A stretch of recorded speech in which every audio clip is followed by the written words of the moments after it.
All right, everyone. Hello, good morning, good afternoon, good evening, wherever you are in the world. My name is Jason Levine, and welcome to the Friday Video and Audio Masterclass.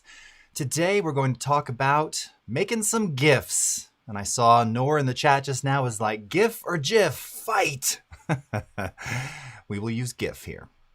Anyway, it's wonderful to see you all, and thank you so much for joining us on Adobe Live, Behance, YouTube, and Twitter Periscope.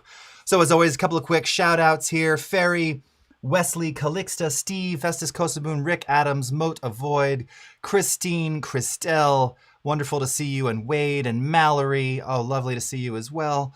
All right, there's Noor again. Umacorn is here. A lot of familiars, a lot of friendly faces here. Bruce Gonzalez, Fabio Rossi, nice to see you. And then over on the Twitters, we've got Daniel and Ken Suartes. And over here on the alternate channels, we've got Anthony and Tim and Des and Ricardo. How's it going? Okay, so we're going to jump right in today. We're going to start by just really making a very simple, making a GIF without kind of changing anything, looking at what that does, what that produces, and then optimizing it. So like all things, there are definite tips and tricks involved when making small animated GIFs. And the whole point of this is you're trying to make something that's just easy to upload, easy to share, right? You can certainly make one that's 20, 30, 50 megabytes, but it kind of defeats the purpose. And something else to keep in mind, these don't have to be Ultra HD, super high quality. They don't have audio. Kind of low-res, gritty, pixelated is kind of the way they're supposed to be. Again, different ways to optimize it. I'm going to show you all that. So a couple little tweaky things that we're going to work on here. And then we'll also show, I'm also going to show you kind of what the same thing would look like outputted as a GIF from Photoshop. So Photoshop has always made it really super easy. And for a long time, the Photoshop GIFs tended to, in general, be a lot smaller than the Premiere-generated ones. Now I'm finding it's the other way around. So they've done something to make it a little better, a little more optimized.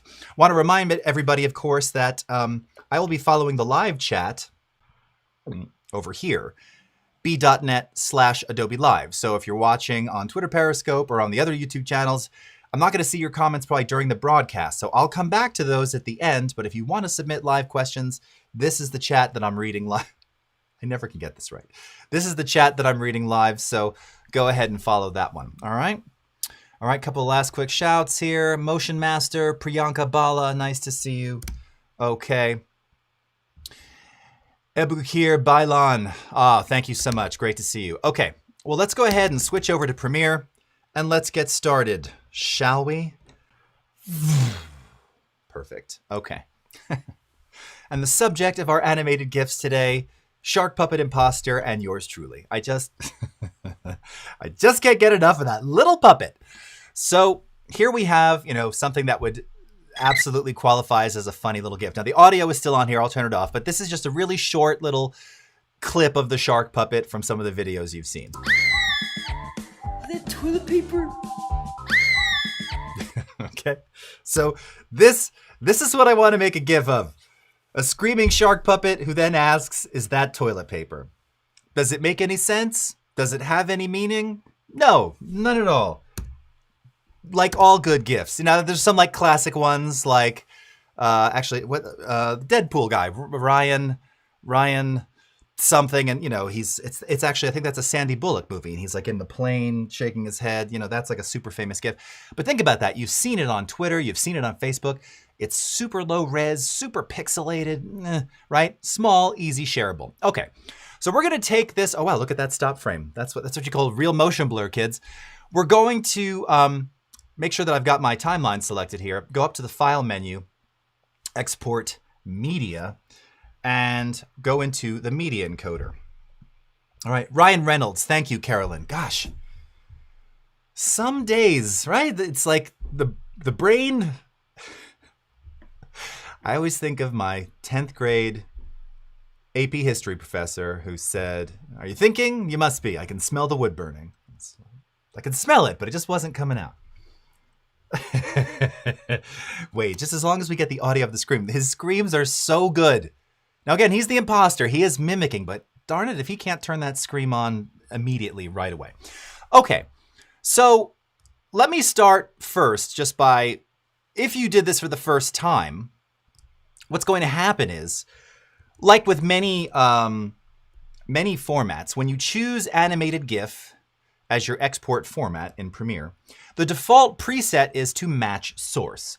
So what this does is it takes all of the source attributes and effectively creates a version in GIF, which sounds great. A couple things to keep in mind here, though, of course, is that, first of all, this footage was shot, it's Ultra HD. So, I mean, I'm sure you can find Ultra HD GIFs online somewhere. It's a classic, just because you can doesn't mean you should, right? There's no reason to make a 4K GIF. There just isn't. In fact, dare I say, the crappier the quality, the better the GIF. Like, there's something just uniquely awesome about it looking kind of gritty. Think about all these NFTs that are selling and the, rainbow pooping kitten or whatever. I mean, nothing particularly special about that, right? So that has nothing to do with GIFs, but that was a GIF at some point, right? Just like the animation of it pooping rainbows. Anyway, my point is, let's go ahead and export this as it is. And you'll also notice there's a quality slider. There's not a lot of stuff you can do. So you can adjust quality. You can adjust the frame size, obviously, the raster size. Frame rate, field order, and aspect, you're not going to want to change those. You're not going to want to render at maximum anything. You're not going to use any of these. You're just going to hit export. So let's go ahead and do that. I will stick it on the desktop, and I just want to make sure that we'll call this original match size. Okay. Click Save.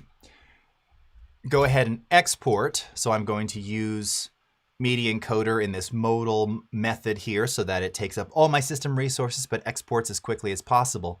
Now, GIFs will export faster. The reason this has taken a minute, second, 6 seconds, 15 seconds is because it's exporting a 4K GIF, which, frankly, I'm actually surprised GIFs can even be that large. This is not something you're going to do. But there's another reason why you wouldn't do this, and some of you are probably thinking about this. You're like, 4K, 25 frames per second, 100% quality. That's probably going to be not real super small or shareable, right? Most likely. So let's go to our desktop here. And here we are. And there we go. 380 megs. Now, if we look at it, all right, and it's going to even probably take a second to preview here. I don't even know if this is going to preview. Yeah, there it is. Okay. I mean, it looks like a GIF. You can see that it's got, there's some compression in there. You can see it really in the grays of the shark, right? I mean, it's nice, but it doesn't even look 30 frames per second. So clearly, we just got too many frames per second in there. That increases file size. And the color is not helping us. And yeah, we don't want that. This thing should be like 3 megabytes, maybe 4 or 5, but single digits for sure, right? Especially it's only 3.5 seconds. Okay, so how do we do that? So let's go back to our timeline here. Massive, but not bad. All right, hey, listen, I'm glad to hear you say that, Wade, but if someone tried to upload like a 380 meg GIF, I'd be like, what are you doing? What is up, Gus Martin? Good to see you. Okay. So let's fix that, okay? Let's fix this. That's right, Ferry's like, Ultra HD GIF? Yeah, unnecessary. So now we're gonna take the same thing, file, export, media. Now, like the good teacher that I am, I spend a lot of time just going through variations of options just to see the balance between, quality, visual quality, frame rate, frame size, file size, shareability, right? So the first thing we're going to do here is we're going to adjust the quality. Now, I already have a preset that I made. I've auditioned this quality slider in increments of 10. So all the way from 0, 10, I don't know, 0, I don't even remember what that does. Not something you probably want. 10, 20, 30, 40, all the way up to 100. In my findings, everything above 50 didn't make a significant amount of difference, okay? So really, you're just adding file size if you're using quality over 50, for the most part. This can vary, all right? But for the most part, when delivered and then viewed on Twitter or wherever, with quality settings above 50, it wasn't like someone, oh, that's so beautiful. I mean, that's not something people say about GIFs anyway, right? If you're like, oh, I shot this with the iPhone 12 and Ultra HD, HDR with Dolby Atmos. That isn't, so that's not great, but that has nothing to do with the format that you're exporting to. So the sweet spot that I found, and I would recommend try this, try 100, and then try this, is 42, which for all of my Douglas Adams friends happens to be the answer to life, the universe, and everything. Also happens to have been a very good year for me personally when I was 42. But this just happened to be like a sweet spot where I found like the quality looked as good, a little on the pixelated, a little bit starts looking more GIF-like, but without diminishing returns. The further down I went, you started to see diminishing returns. So again, you just got to play around with it, okay? Now, the next one here is the frame size. So as I mentioned, Ultra HD is nonsense. It's just nonsense. Where do you want to be for a GIF? So I started looking at GIFs online this a while ago. The average size of a GIF was like let's assume it was widescreen, was 360p, which would mean 640 by 360, or even lower, like 240p, which is 427 by 240. Now you might think that's so small. Yeah, but that's how they're typically viewed, right? Look at tweets. The window's this wide. It looks great on your phone. That's what it should be. Just making it bigger is just going to make the file bigger. Now again, you can play around with this too, but let's do an experiment here. So we're going to set this to 240, which by the way is like the lowest. I was also like YouTube does, you know, like 240p. That's like the lowest setting for streaming video. So I thought, okay, let's do 240, 427 by 240. Now frame rate is the other thing. Like you just saw, right now we're at 25 frames. At 25 frames per second, that didn't look 25 frames per second. And again, there's not a lot of, even if the motion is intense, this isn't supposed to be cinematic. It's supposed to be like, or a laugh or whatever. The more frames you have, the larger the file size. So if you're really 20 or above, you're probably using too many frames. Now this is a personal preference. You do what you want. Again, sweet spot, I like 12.5. 12.5 tends to work. Now, for those of you familiar with like Flash back in the day and have done animation, 12 frames per second, pretty standard for all kind of old school animation and Flash. So this frame rate tends to look pretty good. Field order and aspect, we're not going to change any of that, okay? So let's go ahead and just rename it. And we'll call this 240p, yes, original look, okay? Let's go export. Now remember, the last one at UHD took probably 30 seconds to export. Let's do it now.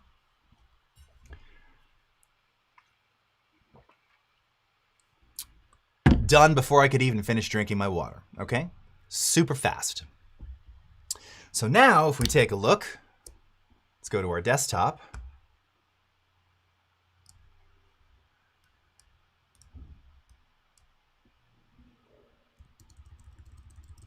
Now we're getting somewhere. So we brought it down from 380 to 2.8. Now, if we preview this, you're like, does it look like garbage? It looks like a GIF. And in fact, the lower frame rate, I think, actually gives us more aggressive, cartoony-like motion. Hence 12.5, 12 FPS. What? Yeah, that's what it should be. Now, one could argue, let's go to the Ultra HD version that's 375 megabytes larger. Notice the motion? The motion doesn't look right. Like the frame conversion, it just doesn't look right. It's actually slower. It doesn't do it for me. The color, okay, there's a little more definition in the color. But that was at 100% quality. Remember, this is 42. Let's even just make it bigger on screen here, right? Of course, I have the subtitles in there, so they're getting a little more pixelated. But again, as a GIF, if I'm scrolling through a feed in Facebook or Twitter or Instagram, whatever, this looks right to me, and the size is right, okay? Amazeballs, Steve Festus Kosoboom. I couldn't have said it better myself. Now, 2.8 is pretty rocking, but we can get it even smaller. So here's one of the random tips that I've stumbled upon when making these things. Now, as you can imagine, when you're exporting to like a compressed file format like this, you're throwing data away. We're compromising color data, we're compromising pixel detail data, and potentially frame size.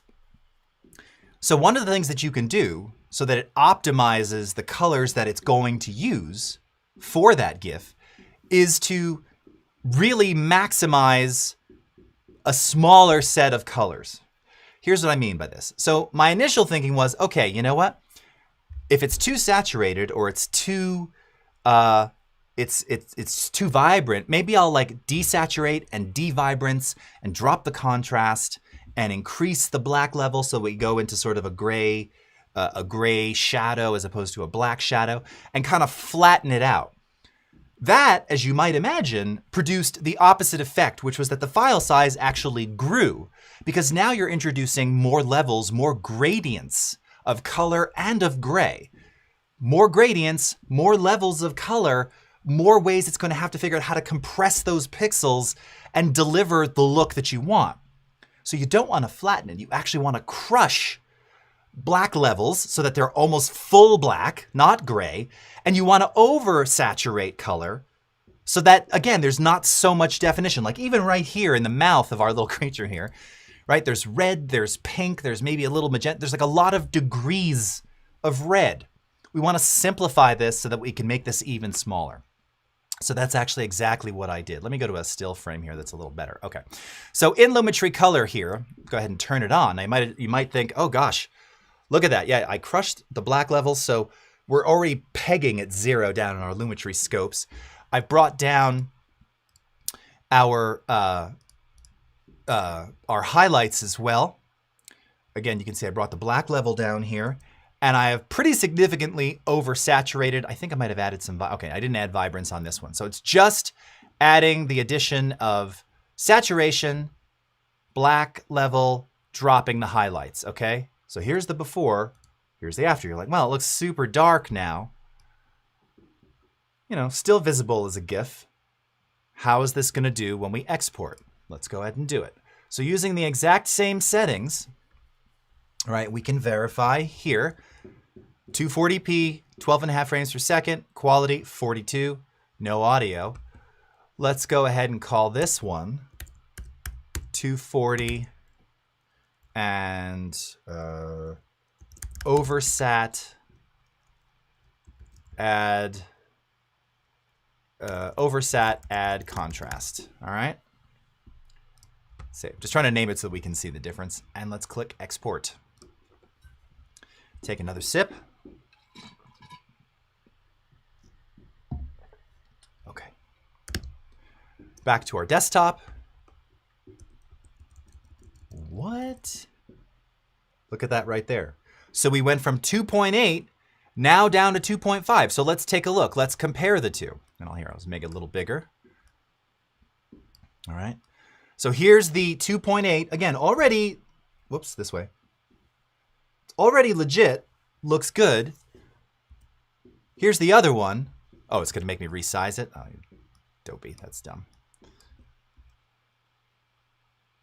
It's obviously, it's more saturated, it's more contrasty, and it's a smaller file size. All right, before, after, before, after. Now, like I said, it's a personal choice. Do I like it with the slightly flatter, balanced color? Yeah, I do.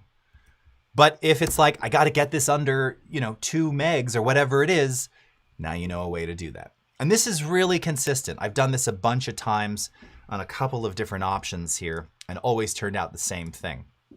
All right, let me see if I can find another one where I did kind of the same stuff. Okay, so here's here's another. All right. So this is the original one. The color is, again, it's already sort of dark. And if I look over at my scopes, you can see I'm not like hitting the bottom.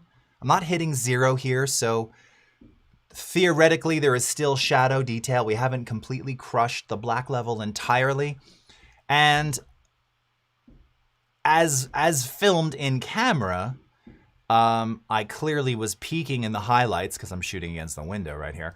But they were brought down in camera, so there's a bit of peaking there. But again, we're not in the 100 range or above. So you can see that it looks overall fairly healthy. Now this original export, if we take a look here, so this is the OK one. This was 2.5, okay? So let's do the opposite now. Okay, so here's the color corrected one with, again, dropping. So now we're adding a bit more shadow detail, but we're still oversaturating and dropping highlights to kind of reel the color in. So if you take a look, you can really see that the saturation makes a pretty significant difference, okay? And look at the scopes as well, all right? So we're kind of bringing that black level down. Let's do even more. Let's actually drop the contrast even more to make it sort of super flat like this, okay? Again, I kind of like this look. This feels kind of film style GIF-like for me. But what we're doing by having that, and we could take it even a step further by adding faded film. What we're doing by raising the floor there, the shadow levels, is that we're just creating more gradient levels of color that it's going to have to fill in. So let's see what this does. So again, if we take a look, the original was 2.5. Let's export this now, and we'll see. Oh, and I want to make sure I don't have the saturation turned up there. Okay, yeah. Okay. Let's do this. Okay. And this is desat, decontrast. Okay. Film. Save. Export. We are done. Okay. Back we go. Okay, now look, in this particular case, it looks like it didn't change it all that much. It is a little smaller. If you look at the actual byte size, again, YMMYV, your mileage? No, YMMV, your mileage may vary. Here's the original, 2492526. Here's the new one, 2479986, still, 2.5 megs for all. As I heard someone in a TV show yesterday say, for all intensive purposes, for all intents and purposes. It is a little smaller. And again, that's okay because it probably should have gone up a little bit in size. If we actually increase the saturation though, let's do that. Let's do the opposite, okay? So we're gonna increase saturation. Let's bring that contrast back up. Let's get rid of our faded film. Let's go the other way. We're getting a little, to bring a little bit of that back. Okay, and let's try this now. File, export, media, okay, oversat, oversee for contrast, save, all looks good, export. When's Shark Week? Z by HP. Good question. I used to it's the summertime, right? Isn't Shark Week in summer? Or like pre-summer? Look at that. It's funny. It's not changing all that much. Before when I did it, so you can see down here, I must have just done it a bit more extreme. The original was 2.5. Then I lowered the contrast and desaturated. It was 2.6. And then I added saturation, vibrance, and contrast, and it went down to 2.4. Now I'm guessing if I look at this, 2489.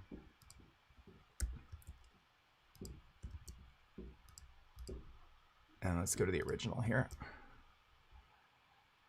Yeah, so it's the two changes on this particular shot didn't make as much significant difference, okay? But you can see it will make a difference as you change the color attributes. Now, another thing that you want to think of when you're doing this is Does it need to be widescreen in the first place? Oh, I'm having deja vu right there. Does it need to be widescreen in the first place? Probably not, right? Most of the GIFs that you see are often square, or maybe they're 5:4 or some other non-16:9 aspect ratio. So to do that, it's real simple. We're just going to, well, there's a couple of ways you could do it. We could just completely change the attributes of the sequence, or we can use something that'll do it automatically for us, which is auto reframe. So let's go back to Premiere again. All right. And here's a clip of me. Now, again, no audio here.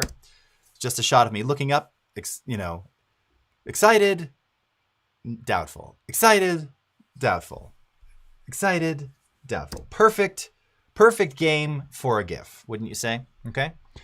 So same kind of thing here. Maybe I'll increase my vibrance a little bit. I haven't tried to export this one just yet, but this is in 16:9, and I don't want that. So I'm going to take the sequence, which is here in our project panel, called Reframe Me, and I'm going to choose Auto Reframe Sequence. Now, this is a function that is available both in Premiere and Premiere Rush. The idea behind this, now this is a lockdown shot, so we could really just change the sequence settings. I'm just letting Sensei do it for me, so I don't have, it's just one less click that I have to do. But effectively, this will identify motion in your clip, like someone talking or moving while vlogging, and then always keep the action centered, or it'll always try and find that action and keep the action framed in the center, regardless of whether you're going to a vertical aspect ratio, a square aspect ratio, or a custom aspect ratio. So if I wanted to make this sort of, square, which has become so common today, there's a drop down here. So you can see you can choose what attributes you want it to be. Again, if you choose custom, this will allow you to dial in a very specific aspect ratio. We're just going to go standard square. Motion tracking is default here. There's no motion because the shot is locked down. And then clip nesting, this doesn't really involve us at all, but if we had motion adjustments, we would choose the default, which is don't nest clips. We don't, so we don't have to worry about any of that. Go ahead and click create. It happens in a second. It's instantaneous. It'll create a new reframed sequence for you, which you'll see appears in a folder, and it's called Reframe Me 1x1. Okay. And now if we go down to our timeline, now note it's somehow, because of my head turn, that camera move that you see there, auto reframe did that. I actually like it. Again, it's our AI engine. It's Adobe Sensei. So for whatever reason, it thought like it had to kind of follow me. It didn't, but I like it. Now, if we don't want any of that motion, we can simply go into Effects Controls. And what you'll now see here, all right, is that you can see where and how auto reframe has been applied. Okay. You can enable, disable, you can change any kind of keyframing that's happened there if you so desire. It just gets applied to the, in this case, to the sequence or to the clip. Now you can do this clip by clip, or you can do it to all clips in a sequence at one time, very simply, okay? But it's done. So now I can take this, file, export media, and let's do the same thing. So let's do my preset here, but we'll just go from 360p down to 240p. From 10, we're going to go to 12.5, 42 quality. And that's fine. Just make sure that's going to the desktop, and it is. And export. And now we can work on getting shark puppets for our diabolical plan to saturate the front page with shark puppet projects using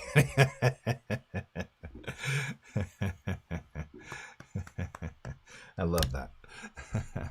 Okay. Also, don't love that face. So let me skip ahead to that. Okay. So let's take a look. Go to our desktop here. Nope, not my mail. Come on. Oh, for heaven's sake. Bah. Okay. Desktop. Now look at this. We got this down to 1.3 megs, and here it is, okay? Real simple. Okay. Oh, now wait a second. Hold on. Held on. I just realized, because I'm looking at that going, wait a minute. Why is it pillar boxed? Ah, because I had the aspect ratio locked in that preset, which was 16:9. My bad. That's okay. It happened so quickly. Let's go back to here. Export. All this is good. See, this is my bad though. This is maintaining the wrong aspect ratio. So in this case, let's do 240 by 240 is kind of small. Let's do 360 by 360. We'll see what that gives us, just for comparison. All right. Everything else is the same here. All right, good to go. And there we are. Okay. 2.7 megs. Again, totally legit. I like how you're seeing some of the, the light, my ring light reflections as pixelated sprites there. It looks good though, right? It looks like a GIF. There's even an enormous amount of color detail here. I mean, this is one of the things with exporting this GIF. I mean, even in my beard, it really looks it looks super HD anyway, right? Like it already does. Let's see if we can get it a little smaller, right? So, or rather, let me see what it would look like in its original form here at UHD. So we're going to export this one now. I'll start with the preset here. Let's maintain the aspect. We'll do 360p so just to keep 360 by 360 consistent. And we'll do 12.5. Okay, and we'll call this one wide. Save. Export. Okay. And there you see we increased our file size by 1.4 megs just by keeping it widescreen. When, again, no real reason to have this 16:9 GIF, right? There it is square, there it is 16:9. I mean, I guess, yes, if you want to see the keyboards and stuff, but the action is my face, right? So I've been told. So again, another way to change and minimize that file size, change the aspect ratio. So if you're going from 16:9, go to something else. Let's try this just for giggles. I'm curious. Let's do a vertical reframe. So I'm going to go back up to project panel here. Let's auto reframe. And let's do 9 by 16. Okay. Now, I don't know what this is going to do file size wise, but we'll just try it. Okay, and this one's keeping it super tight. So this is an example where, like, if we didn't like the framing of this, we also, remember, none of this is black box. It's all fully editable. So, we could adjust the reframe scale or disable the reframe and then adjust the scale ahead of time in a 9 by 16. You have different options here. Again, you can also adjust relative positions here. We make it pretty easy for you to make those changes. That kind of looks like the face on McCartney 2. Anybody knows McCartney 2 from 1980? Okay, let's just see what this one does. Okay, so same thing here. So we'll maintain for this one, let's see. Let's do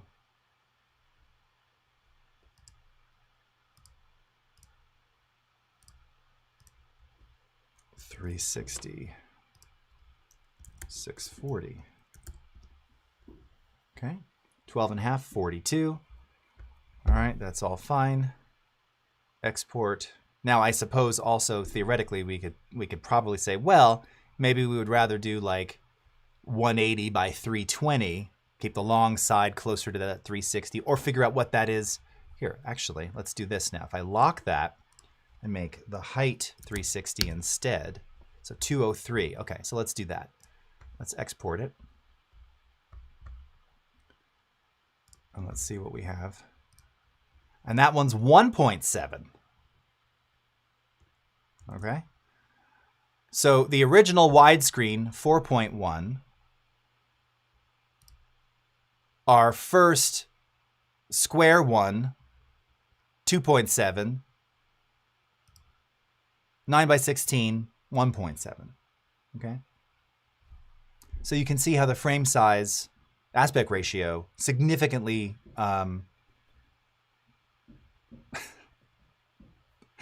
has significant impact on the overall file size of the GIF that you're generating. Okay. All right, let's go to the chats. Can we pixelate somehow? Aaron Fisher, yes. So again, if you want more pixelation, that's going to be in your quality setting there. So let's try this same one. Let's go back to one of these guys. I'll do this one. Sobbing, weeping. Okay. And let's do an export of this. And let's go to like 24. Okay.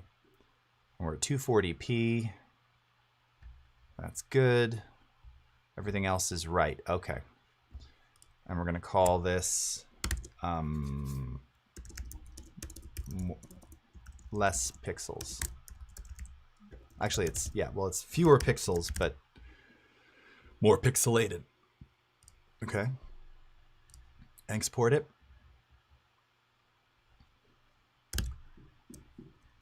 And let's see.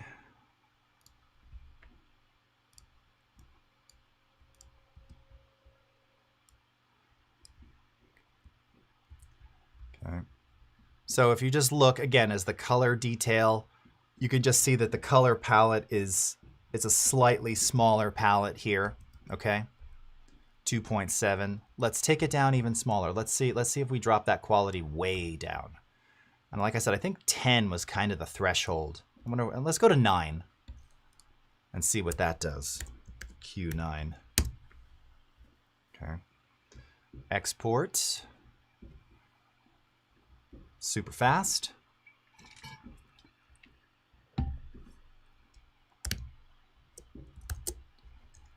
Okay. Now file size didn't change all that much. Yeah, it's getting a little softer. It's actually not as significantly different. Now, where you'll really see major differences where you have control. I mean, again, this example, we're just getting lucky. When I needed to do a bunch of these and I went super low to try and make things small. But that's an interesting thing too. The quality here didn't really say, I'm curious what the impact was in actual bytes. Yeah, virtually, it was nothing. No change. No change in the quality. Let's try the lowest. I wonder if something changed there. All right. Let's go all the way down. Let's do 1.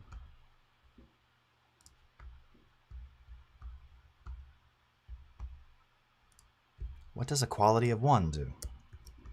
Okay, no change in file size. And no change in this look either. So I gotta wonder if this is doing what it once did. It's a good question. Didn't seem to change it very much. Now again, this could be related to this footage. It could be that it's hitting a minimum of 256 colors and it doesn't do any fewer than that. We don't have access to that in that slider. You saw when we were at 100%, it's very different to 42%. And again, in that gradient area there, it's smaller changes, but more noticeable. So maybe it could be around 42 now. There's just not a lot of visual difference. Now let's go over to Photoshop though. That's a perfect segue. Because here you have slightly different settings to produce ultimately the same content, all right? So here we're back at the screaming and is that toilet paper one, okay? Let's go to File, Export, Save for Web, Legacy.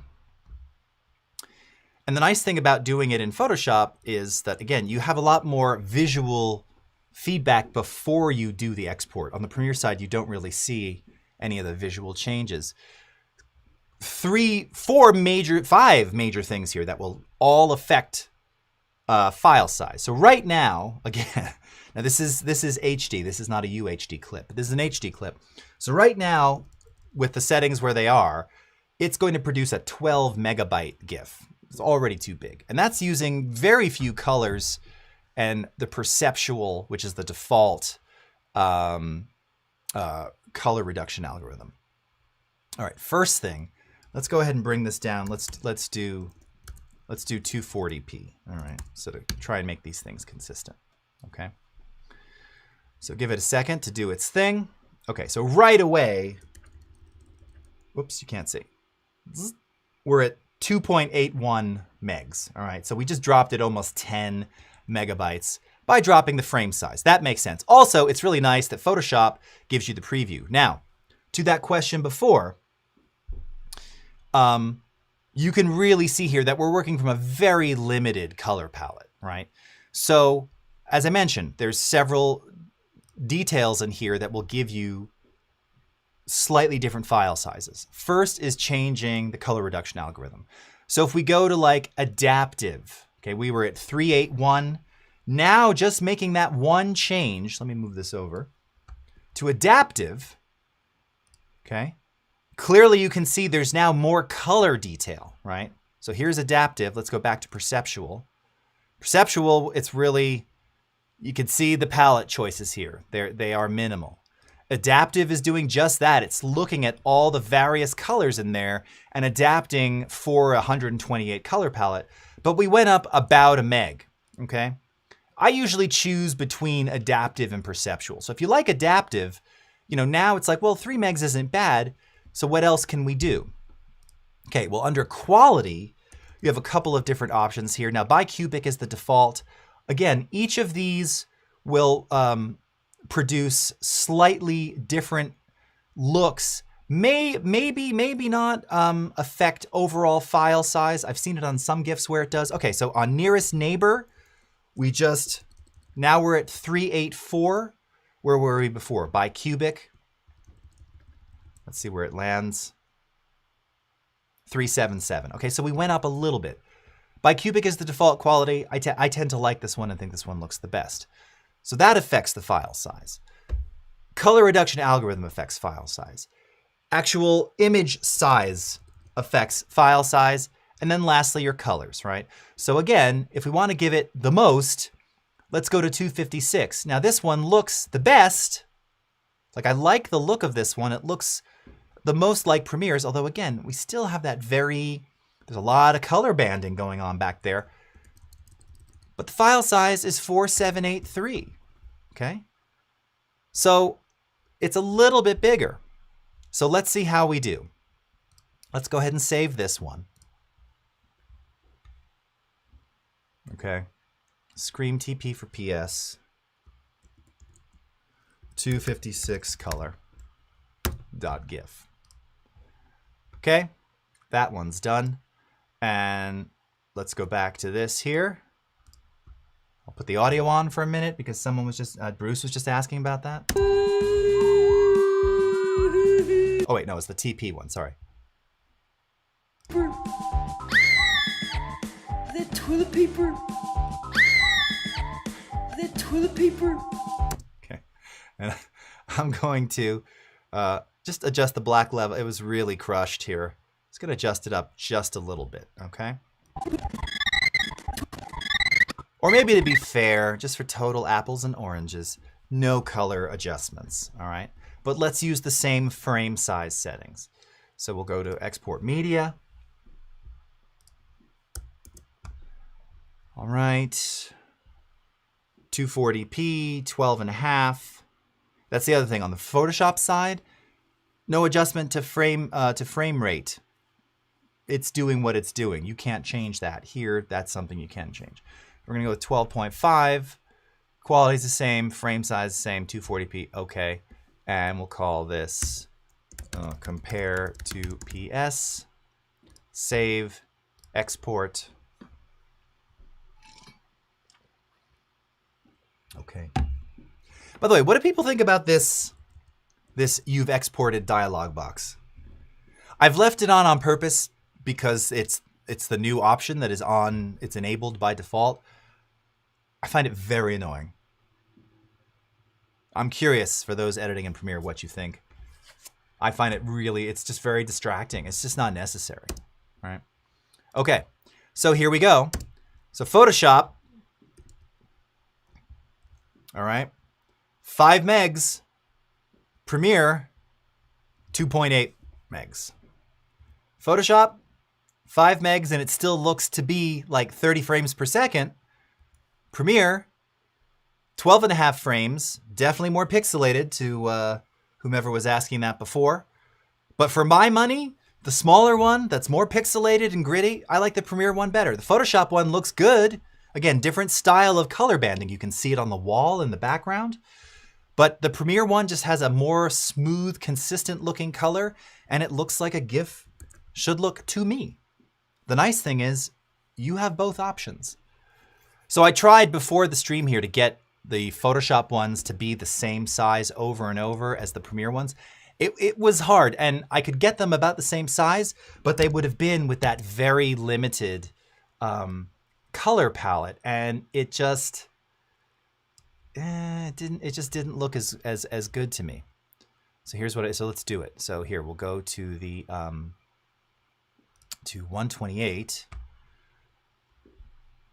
Okay, and back down to 240p, and keep it on bicubic, and that should bring us to 3.7. Okay, and again we can preview here, and if we go to the perceptual, which was the default, so this is 2.8. So this is approximately, is that what the Premiere one was just now, right? It was 2 something. Stop doing that. 2.8. Yeah, okay. So this is Photoshop and Premiere now at the same file size.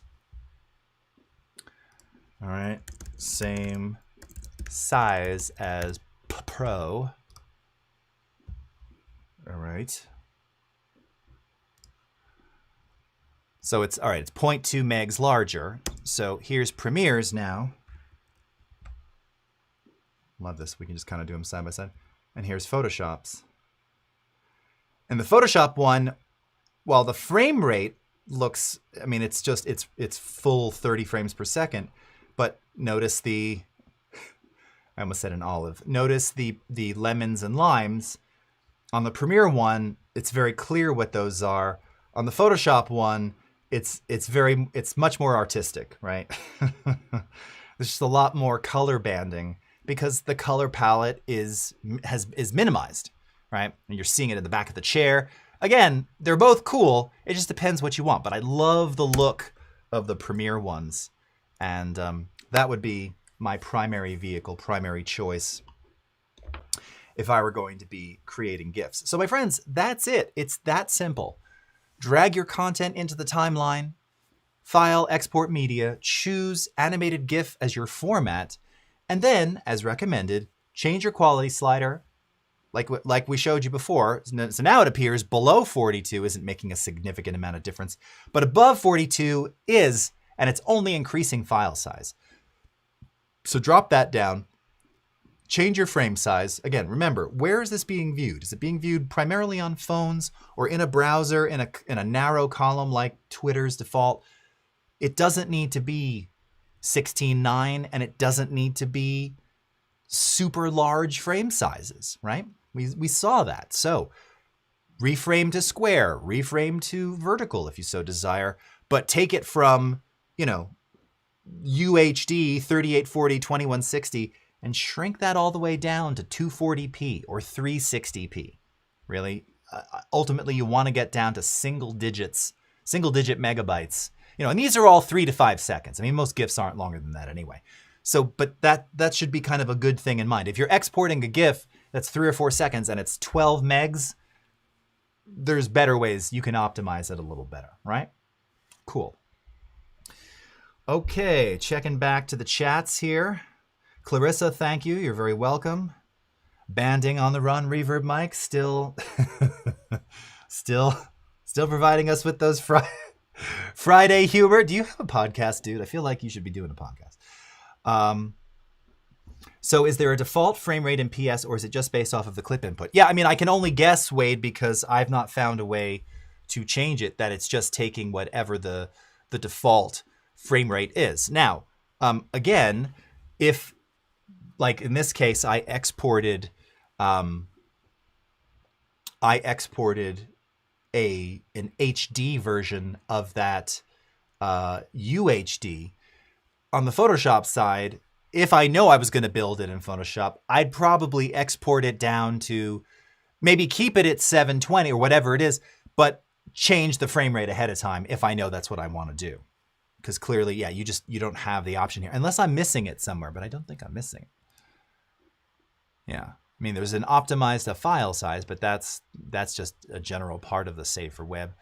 Yeah, there's no frame rate setting here. I have you can't see it. I'm just looking at the screen, but there's no frame rate setting, as you can see here. No frame rate. Only image size and resize percentage. All right.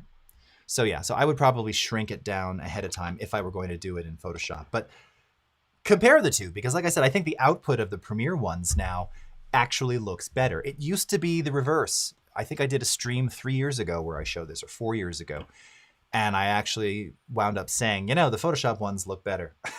And they were making them smaller. Somehow now the Premiere ones are, in my opinion, better looking in smaller file sizes. All right. Golden Rose, I appreciated the shark puppet sub. Love it. All right. Okay, yes. Jason Levine, the fifth Beatle. Oh, that's very kind of you. I have been to Abbey Road quite a few times and did actually get to meet George Martin at Abbey Road while working for Adobe 16 years ago, I think, give or take. And I've never been starstruck in my life. I'm very fortunate to meet people at Max and stuff, and interviewed some huge, got to meet Dave Grohl and M. Night Shyamalan and amazing people and Mark Ronson. But I'm a huge Beatle nerd, and upon being introduced to Sir George Martin, who by the way was also I'm just under 6'5", so he was about 6'5" as well. It's like same heights, we're eye to eye, and he's older now. This is he was late 70s at the time. And I just remember I held up my hand to shake his hand, or he held out his hand first and said something to me. And all I kept saying was in my head, don't say something stupid. Don't say something stupid. Don't say something stupid. And all that came out was hi, hi, hello. Super, dude. Because I wanted to say, oh, you inspired me. You made me want to become a recording engineer. You made me love music. You made me do all these things. Oh, I love you. But you can't say that, right? Because that gets weird. And there were a gazillion people around, so I was just trying to be cool, and I wasn't cool. So there you go. Okay. Okay. Sharks galore. Okay. The shark roll instead of the Rick roll. I prefer that because, quite frankly, after the Rick rolls of the quarantine era, if I ever have to hear "Never Gonna Give You," I might break something. So yeah, let's change that. I'd rather have Shark Puppet crying than. Nothing wrong with Rick roll, by the way. Rick is great. Love Rick Astley, but great first impression. Yeah, I know. Sometimes you're the windshield and sometimes you're the bug. I got to meet Brian Wilson years ago. Huge fan of Brian Wilson of the Beach Boys, and actually co-engineered a record that he was making in Nashville. This is 1996. They were making not a duets album, but the Beach Boys all got together at that time, the remaining members at that time. That was before Carl Wilson died too. And we're recording with hot country artists of the time. So I got to meet Brian Wilson, and it was the same thing. God Only Knows, that song of his from Pet Sounds, 1965, so hugely influential into my whole just appreciation of music and writing style and composition thoughts and everything else. And all I kept saying, I wanted to walk up to him and go, God only knows what I'd be without you. But I did not. I was just cool and nice. I was like, Mr. Wilson. And he said, no, please call me Brian. I was like, oh, well, Brian, huge fan. Just thank you. It's an honor to meet you. Don't want to bother you. I'll be in the back adjusting the compressors. And that's it. That's what I said. That was it. And it was very nice. And he was very nice. And, that was a period too. He was still pretty guarded in the late 90s. So I was amazed I got to say anything or even say hello. All right, my friends, that's it. Thank you for the stories, Christelle. I know we ended a little early, so you got to hear some rant time. You don't often get that. So Thank you very much. Thank you, Rick. Thank you, Reverb Mike, Christelle, and Wade, and Bruce, Golden Rose, Polk Music, Steve, and Ferry, and Paul McCann, and Z by HP. We do love the Z books. And Clarissa Kahn, and everyone else tuning in. We've got the Illustrator Daily Creative Challenge coming up next with Claudia, I believe, so you will want to stick around for that. I will not be on the Masterclass next week. I will be on PTO, be taking a day off next Friday. I'll be traveling, actually. First time traveling post start of the pandemic. Freaking out just a hair, not going to lie to you. So hopefully all goes well. Knocking my Tascam, knocking my wood desk. Until then, have a great rest of your morning, afternoon, evening, wherever you are in the world. We'll see you next time. Take care, everybody. Bye-bye.